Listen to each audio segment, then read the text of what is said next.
And Master Chin Kong always reminds us we have to take the sutras and turn the sutras into us. When we read sutras, we just don't read the sutras, but we have to make the sutras applicable to us. In other words, it's not just about going to the Western Pure Land. It is more about, in the spirit of Bodhisattva, it is about converting this earth into Sukhavati. While we have the vowed aspiration to be in Sukhavati, and we're not there yet, but when we learn these sutras, it is our responsibility, and I think we should take upon that responsibility, should you accept, to turn this place into Sukhavati. At least we should start with our own families, our own small circle, and turn that small circle into a happy land. Wherever that we go, we bring happiness to others. Wherever we go, we bring peace, safety to others. And that's what the sutra is trying to teach us here, even though he was teaching Vedahi, but he was giving us a guideline of how to live our lives. Living a happy and moral life is fundamental to the success of meditation practice.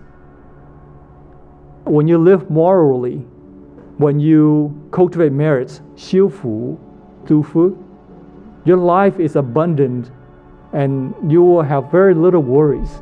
Because when you have merits, 我们有福报, 福报, when we need help, help comes. It may not be the people that we helped, but there will be somebody who will be there to help us, to ease the difficulties. That is what merit is. The function of merit is to remove difficulties and hardships. So if we encounter difficulties and hardships, it means that we do not have sufficient merits. If we find ourselves being helped and devoid of sufferings and difficulties, then we know we have merits. We don't have to think about our bills. We don't have to think about, is there going to be dinner later tonight?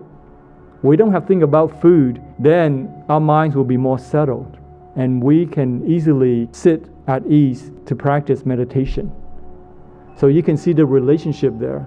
And when you have meditation, you see things very clearly. You can see the differences between wrong and right, good and bad, unskillful and skillful. And of course, with wisdom, you will choose what is skillful. And when you have the right mindset, you will do good deeds.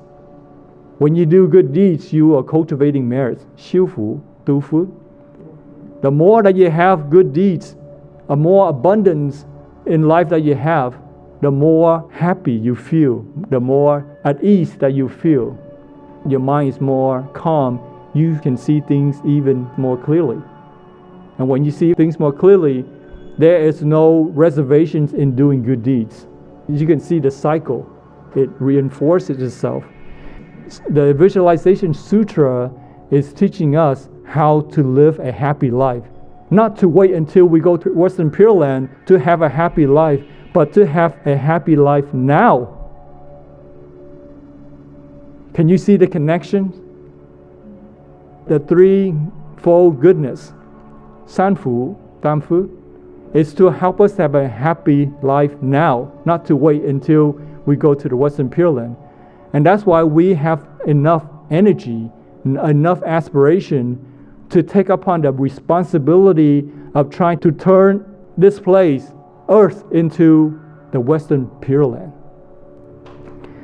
And so our practice, our journey does not start in the Western Pure Land, but it starts now.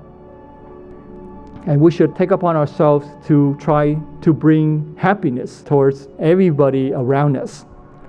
And we can do that because we have a lot of merits to spare. We have a lot of energy to spare, wisdom to spare.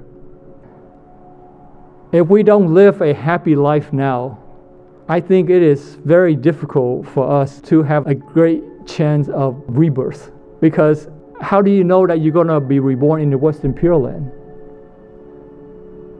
Who can tell you?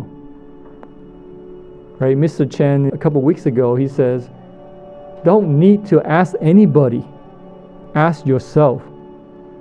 We ourselves can answer the questions.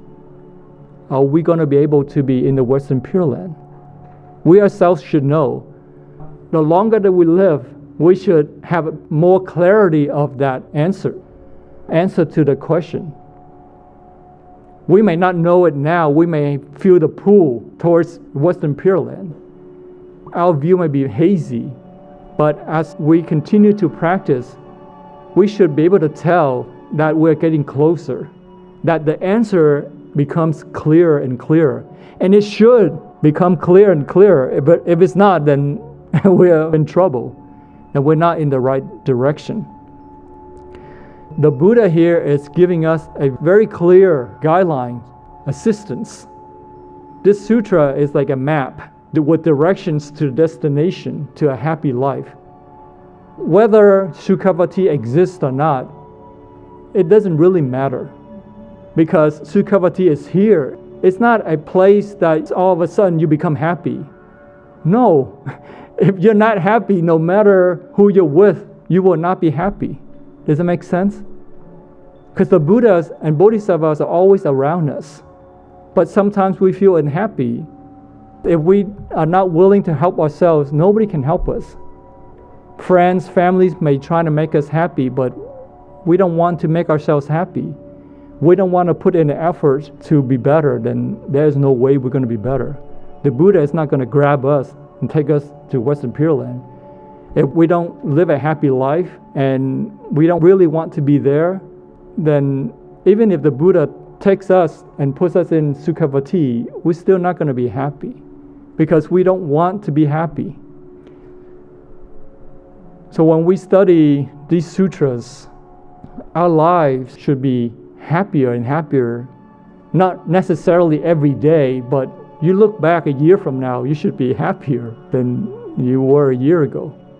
And Mr. Chen, a few weeks ago back, he said, you should feel happy when you study Buddhism. That means you're making progress. If you don't feel happy, then you're not making progress. Therefore, the Buddha has set out a very clear guideline for us how to live a happy life. And of course, the next destination is Sukhavati. When we study Pure Land Buddhism, it's not that we're being unrealistic. We're not dreaming of something remotely far away. It's not a dream. It's a life that you live now. So we are being realistic by living a happy life now.